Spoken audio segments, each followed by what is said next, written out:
ಆತ್ಮೀಯ H16 news ಅರ್ಥಾತ್ ಸಿದ್ದರಾಮಯ್ಯ ಸ್ವಾಗತ. ನಾನು ನಿಮ್ಮ MI ಅಥವಾ ಮಲ್ಲಪ್ಪ ಜ್ಯೋತಿ ಅವರ ಆತ್ಮೀಯರೇ.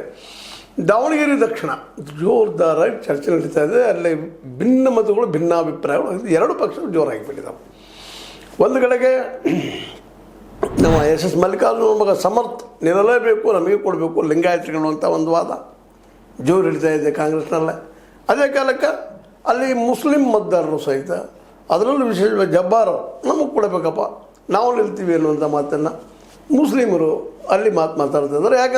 ಯಾಕಂದರೆ ಹಿಂದಿನ ಚುನಾವಣೆಯಲ್ಲೇ ಈ ನಮ್ಮ ಶಾಮನೂರು ಶಿವಶಂಕರಪ್ಪನವರು 82,000 ಮತಗಳನ್ನು ತೆಗೆದುಕೊಂಡು ಗೆಲ್ಲುವುದರಲ್ಲೇ ಮುಸ್ಲಿಮರ ಪಾತ್ರ ತೊಗೊಳ್ಳೋದಿದೆ.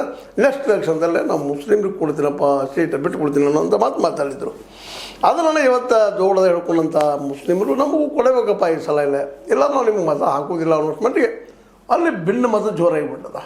ಹೀಗಾಗಿ ಈ ಒಂದು ತಿಕ್ಕಾಟದಲ್ಲೇ ಯಾರೇ ಟಿಕೆಟ್ ಸಿಕ್ಕರೂ ತೊಂದರೆ ಅದ. ಇಂಥದ್ದು ಪರಿಸ್ಥಿತಿ BJPಯಲ್ಲೂ ಸಹಿತ. ಅಲ್ಲಿ ಒಂದು ಕಡೆ ಸಿದ್ದೇಶ್ವರ ಅವರು ಇದ್ದಾರೆ. ಸಿದ್ದೇಶ್ವರ ಇದ್ದಂಥವರು ತಮ್ಮದೇ ಅಂತ ಜನರನ್ನು ಹೇಳ್ತಾ ಇದ್ದಾರೆ, ನಮ್ಮ ಮಂದಿ ನಿಲ್ಲಬೇಕಂತೇಳಿ. ಅವ್ರ ಬೈಕ್ ಅದಾಗ್ಯದ್ರ JM ಸಿದ್ದೇಶ್ವರ ಅವ್ರದ್ದು.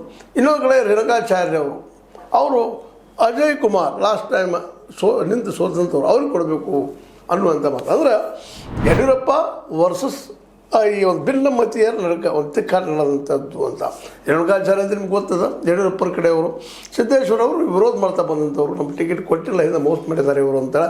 ಹೀಗಾಗಿ ಜೋರ್ದಾರ್ ಅಂತ ತಿಕ್ಕಾಟ. ಈ ನಡುವೆ BJP ಹೈಕಮಾಂಡ್ ಏನು ಮಾಡ್ಬೋದು, ಅದೇ ಕಾಲ ನಮ್ಮ ಕಾಂಗ್ರೆಸ್ ಹೈಕಮಾಂಡ್ ಏನು ಮಾಡ್ಬೋದು ಅನ್ನೋ ಸಹಿತ ಚರ್ಚೆ ಜೋರು ಹಿಡಿತಾ ಇದ್ದಾವೆ.